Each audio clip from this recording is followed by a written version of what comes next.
अस्सलाम वालेकुम। Welcome to the first lecture of chemistry chapter 1 NBF book. आज हम पढ़ने वाले हैं इंट्रोडक्शन टू केमिस्ट्री को। इसके अंदर हम तमाम डिटेल्स पढ़ेंगे अकॉर्डिंग टू केमिस्ट्री। ये केमिस्ट्री से रिलेटेड हम डेफिनेशन को पहले स्टडी करेंगे एंड देन इंशाल्लाह हम लोग इसकी ब्रांचेस की तरफ मूव करेंगे। क्योंकि अगर हम केमिस्ट्री की इंट्रोडक्शन को पढ़ेंगे तो फर्स्ट ऑफ ऑल हमें इसकी डेफिनेशन पता होनी चाहिए। So let me just write down the definition of chemistry. So, according to the definition, chemistry is defined as the science which examines the materials of universe and changes that these materials undergo. हम chemistry के अंदर उन तमाम materials को पढ़ते हैं जो कि इस यूनिवर्स में मौजूद हैं और वो मटेरियल्स किस किस किस्म के चेंज से गुजरते हैं। हमारे इस दुनिया में बहुत से पार्टिकल्स हैं, बहुत से एलिमेंट्स हैं जो कि हम पीरियोडिक टेबल में भी पढ़ते हैं। वह बहुत सारे मटेरियल्स हैं जो कि इन एलिमेंट से मिलके बने। तो उन तमाम मटेरियल्स के बारे में हम लोग पढ़ते हैं इस यूनिवर्स में क्या क्या हो रहा है। देखिए, सिर्फ अर्थ ही तो नहीं है, बहुत सारे और प्लैनेट्स हैं, हमारे पास सोलर सिस्टम है, हमारे पास गैलेक्सीज़ हैं, जस्ट नॉट द मिल्की वे बल्कि और बहुत सारी और भी गैलेक्सीज मौजूद हैं। उनमें डिफरेंट मटेरियल्स हैं, डिफरेंट पार्टिकल्स हैं, वो कैसे एक दूसरे से इंटरेक्ट कर रहे हैं और इंटरेक्शन से उनके अंदर किस किस किस्म का चेंज आ रहा है, इसको हम केमिस्ट्री के अंदर पढ़ते हैं। ये एक सिंपल सी इसकी डेफिनेशन थी जो कि आपकी बुक में लिखी हुई है। इसमें और कुछ इतना एक्सप्लेनेशन वाला नहीं है। अब हम चलते हैं टुवर्ड्स द ब्रांचेस। ब्रांचेस के ऊपर हमारे पास फर्दर बहुत सी एक्सप्लेनेशन भी है, उसके ऊपर ज़रा डिस्कशन करते हैं। ओके, तो मैंने यहाँ पे सारी डेफिनेशंस लिखनी है, मतलब कुछ लिखी हैं। Physical, organic, inorganic and biochemistry, ये कुछ ब्रांचेस हैं। सबसे पहली ब्रांच अगर हम बात करें तो मैंने लिखी है physical chemistry. Now what is a physical chemistry? As the name indicates, physical यानी कि फिज़िक्स से रिलेटेड लफ्ज़ है। किसी भी ऐसी ब्रांच के अंदर हम कोई भी मॉलिक्यूल पढ़ रहे हैं, मॉलिक्यूल के बनने के तरीके को पढ़ रहे हैं। मॉलिक्यूल तो एक बहुत स्मॉलर स्ट्रक्चरल यूनिट है ना। अगर मैं थोड़ा सा ब्रॉडर सेंस में जाती हूँ, कोई भी ऑर्गेनिक कंपाउंड है, इनऑर्गेनिक कंपाउंड है, केमिस्ट्री का कोई कंपाउंड है, वो बना कैसे, केमिस्ट्री उसके पीछे बॉन्डिंग वगैरह क्या थी, उसको पढ़ेंगे अगर हम, तो उसको हम फिज़िकल केमिस्ट्री के अंदर पढ़ेंगे। तो अगर हम इसकी डेफिनेशन देखेंगे तो वो कुछ यूँ है। It deals with the laws and theories to understand the structure or formation of an organic compound.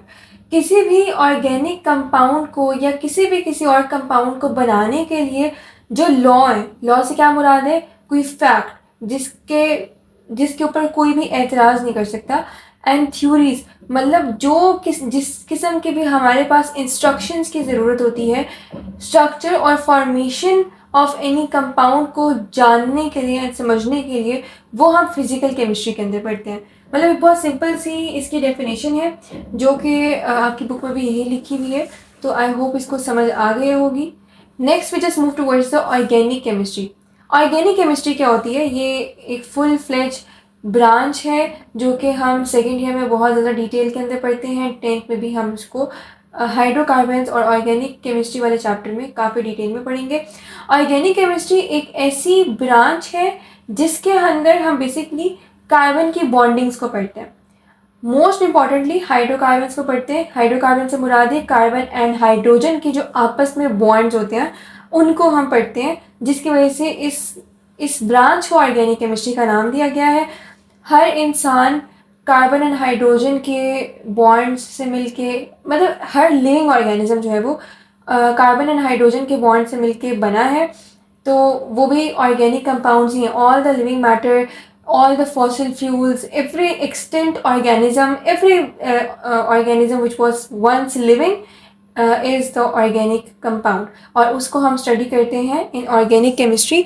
तो अगर हम इसकी डेफिनेशन देखें,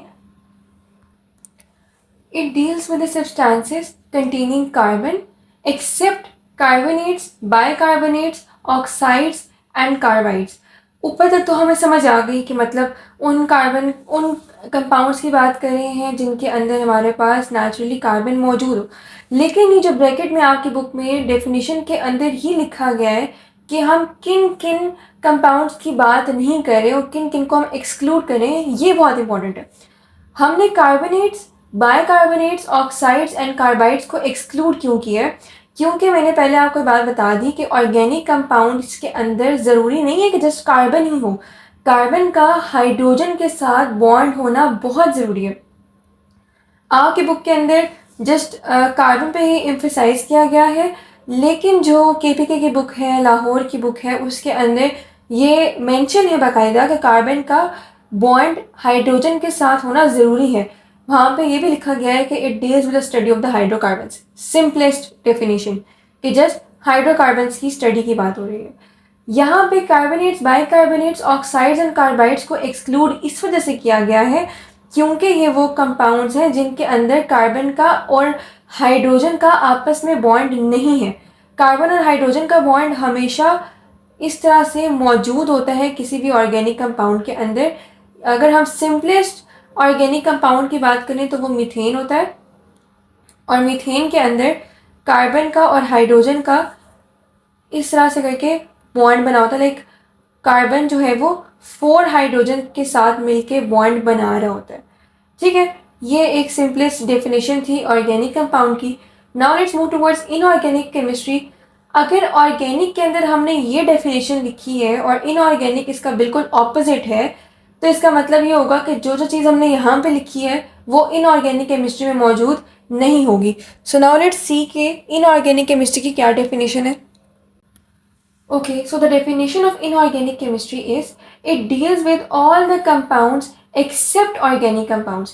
यानी ऑर्गेनिक कंपाउंड्स के अलावा जितने भी कंपाउंड्स मौजूद हैं, यानी जो भी हमने ऊपर पढ़े हैं ऑर्गेनिक केमिस्ट्री के अंदर, उनके अलावा जो जो कुछ नेचर में मौजूद है वो इनऑर्गेनिक कंपाउंड कहलाएंगे और वो इनऑर्गेनिक केमिस्ट्री के अंदर हम पढ़ेंगे। यानी कि जो हमने ऊपर एक्सेप्ट वाला पोर्शन पढ़ा था कार्बोनेट्स, बाइकार्बोनेट्स, ऑक्साइड, कार्बाइड्स का, वो फिर किसका हिस्सा बने? वो फिर इनऑर्गेनिक केमिस्ट्री का हिस्सा बने। वो इनऑर्गेनिक कंपाउंड्स हैं क्योंकि उसके अंदर हम कार्बन एंड ऑक्सीजन के बॉन्ड्स को स्टडी करते हैं, कार्बन एंड हाइड्रोजन के बॉन्ड्स को स्टडी नहीं करते। तो ये एक इनऑर्गेनिक केमिस्ट्री की डेफिनेशन थी, आसान सी थी, इसमें कोई इतनी मुश्किल चीज़ नहीं थी। ऑर्गेनिक का बिल्कुल उलट है। तो मतलब अगर आप एक चीज़ को याद कर लेंगे तो दूसरी उलट करके ऑटोमेटिकली याद हो जाएगी। अब हम मूव करते हैं टुवर्ड्स बायोकेमिस्ट्री। बायोकेमिस्ट्री के अंदर हमें 2 पोर्शंस नज़र आ रहे हैं साइंस के। अगर हम उसको दरमियान से स्प्लिट कर दें तो एक है बायो और दूसरा है chemistry. Okay, so the definition is it deals with the physical and chemical change in the living organisms. Living organisms के अंदर जो भी फिजिकल एंड केमिकल चेंज आएगा उसको हम बायोकेमिस्ट्री के अंदर पढ़ेंगे। फिजिकल से मुराद है जो कि अपेरेंट होता है, जो कि फिजिक के अंदर आता है। That can be the protein related, या मतलब जो भी स्ट्रक्चरल कंपाउंड्स होते हैं, या केमिकल यानी कि कॉम्पोजिशन, जो लिविंग ऑर्गेनिजम्स की कॉम्पोजिशन है। As I told you earlier in the organic chemistry के portion that we are the organic matter. हम ऑर्गेनिक कंपाउंड से मिलके बने हैं, तो chemical change will be obviously the organic one. ठीक है, तो ये हमारे पास बायोकेमिस्ट्री है। Now let's move towards the other branches. Okay, so now we have the industrial chemistry. Industrial chemistry का नाम बता रहा है कि इंडस्ट्री से रिलेटेड है, इसके अंदर हमें ऐसे और कोई एक्सप्लेनेशन नहीं है। जस्ट ये है कि जिस केमिस्ट्री की ब्रांच के अंदर हम इंडस्ट्रियल लेवल पे चीज़ों को बनाने को सीखते हैं, समझते हैं, उसको हम इंडस्ट्रियल केमिस्ट्री बोलते हैं। ये लार्ज स्केल पे बनने वाले different compounds, whether they are of मतलब फूड और इट इज़ एनीथिंग एल्स जो कि एडिबल नहीं है, उसको हम इसमें पढ़ते हैं। So now let's see the definition.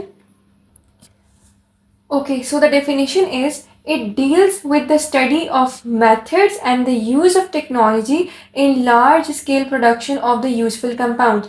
Useful compounds को बनाने के लिए जो भी हमें मेथड्स रिक्वायर्ड होते हैं, टेक्निक्स चाहिए होती हैं, टेक्नोलॉजी चाहिए होती है, उसको जब हम स्टडी करेंगे तो वो करेंगे इंडस्ट्रियल केमिस्ट्री के अंदर।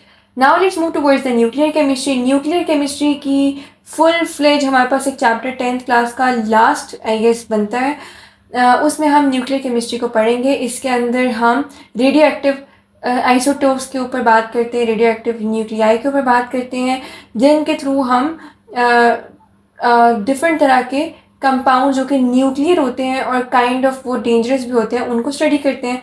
नाउ लेट्स सी इसकी डेफिनेशन को. Okay, so the definition is it deals with the changes that occur in the atomic nuclei. Atoms के जो न्यूक्लियस होते हैं, अगर उनके अंदर अगर हम उन्हें एक्साइटेड करवा दें, उनके अंदर एक न्यूट्रॉन बम्बार्ड करवा दें, तो इससे जो रेडिएशंस प्रोड्यूस होती हैं उनको हम न्यूक्लियर केमिस्ट्री के अंदर स्टडी करते हैं. इससे हम न्यूक्लियर वेपन्स बनाते हैं और बहुत सारी और चीज़ें. लेकिन न्यूक्लियर केमिस्ट्री का स्कोप बहुत ज़्यादा है. अब हम मूव करते हैं टुवर्ड्स इन्वायरमेंटल केमिस्ट्री. नाम बहुत क्लियर है, बता रहे हैं कि इन्वायरमेंट के अंदर जो हम कंपाउंड्स देखते हैं, जैसे कि हमारे एटमॉस्फेयर में ऑक्सीजन है, हमारे एटमॉस्फेयर में नाइट्रोजन है, कार्बन डाइऑक्साइड है, और इसके अलावा और बहुत से you can say carbon monoxide है, नाइट्रोजन मोनोऑक्साइड एंड डाइऑक्साइड है. बहुत सारे और भी डेंजरस कंपाउंड्स एंड एलिमेंट्स हैं. अगर हम उनको स्टडी करें तो वो हम इन्वायरमेंटल केमिस्ट्री के अंदर पढ़ेंगे. अब हम इसको देखते हैं कि इसकी डेफिनेशन क्या कहती है. According to the definition, it deals with the chemicals and toxic substances that pollute the environment and their adverse effects on the human beings. Environmental chemistry के अंदर हम लोग केमिकल्स को पढ़ते हैं, क्योंकि chemistry is all about the matter and the chemicals. तो obviously हमने इसके अंदर सब्सटेंसेस को ही पढ़ना है एंड केमिकल्स को ही पढ़ना है. हम उन केमिकल्स को पढ़ते हैं जो कि पोल्यूट करते हैं इन्वायरमेंट को, और उनके नेगेटिव इफेक्ट्स होते हैं on the human beings, adverse यानी नेगेटिव. ठीक है, तो उस तरह की ये तमाम चीज़ों को हम इन्वायरमेंटल केमिस्ट्री के अंदर डील करते हैं. Now let's move towards the last definition branch, analytical chemistry. Analytical word is derived from the analysis, किसी चीज़ को ऑब्जर्व करना. अब ऑब्जर्वेशन जो है वो हम लोगों ने पीछे फिजिकल के अंदर भी पढ़ी है, लेकिन यहाँ पे हम केमिकल से रिलेटेड जा रहे हैं. मतलब कॉम्पोजिशन के अंदर एनालिसिस. किसी के अंदर हाइड्रोजन बॉन्ड है, किसी के अंदर लंडन डिस्पर्जन फोर्सेस हैं, किसी में नॉन पोलर बॉन्ड्स हैं, पोलर बॉन्ड्स हैं, आयोनिक हैं, कोवलेंट हैं, एक्सेट्रा एक्सेट्रा. बहुत सारी हमारे पास चीज़ें आ जाती हैं जो कि कॉम्पोजिशन में आती हैं. मेल्टिंग पॉइंट, बॉइलिंग पॉइंट, ये सारा कुछ हम एनालिटिकल केमिस्ट्री के अंदर पढ़ते हैं. तो अगर हम इसकी डेफिनेशन देखें तो वो ये होगी. Okay, so the definition says that it deals with the methods and the instruments used for determining the composition of the matter. वही बात आ गई, मैटर किस तरह से बना, उसके पीछे कॉम्पोजिशन के पीछे क्या क्या मेथड्स थे, टेक्निक्स क्या थी, थ्योरीज क्या थी, उन सारी चीज़ों को हम लोग एनालिटिकल केमिस्ट्री के अंदर पढ़ते हैं. तो ये थी ये सारी हमारे पास ब्रांचेस. आखिर में हमारे पास एक और टॉपिक है, शॉर्ट सा है, जिसके अंदर लिखा हुआ है कि differentiation between the branches of chemistry. Basic सी बात है. उसके अंदर हमारे पास एक विनेगर उन्होंने एग्जाम्पल के तौर पे लिया हुआ है, जिसके अंदर हम लोग उसको बता रहे हैं कि 5% विनेगर है, और क्योंकि एसिटिक एसिड है, और क्योंकि एसिटिक एसिड है तो ये ऑर्गेनिक कंपाउंड है. लेकिन अगर हम एक एक कंपाउंड को अलग अलग करके पढ़ेंगे तो वो इनऑर्गेनिक केमिस्ट्री में आ जाएगा, and how it is bio chemistry and etcetera etcetera. तो वो एक बेसिक सी एक चीज़ है, उसको इंशाल्लाह आगे डिस्कस कर लेंगे. ये एक आज का हमारा टॉपिक कवर हो गया. फर्स्ट टॉपिक था केमिस्ट्री की बुक का. Hope you like it. हमें ज़रूर आप सपोर्ट करें. Wait for the next video. Till then, अल्लाह हाफिज़.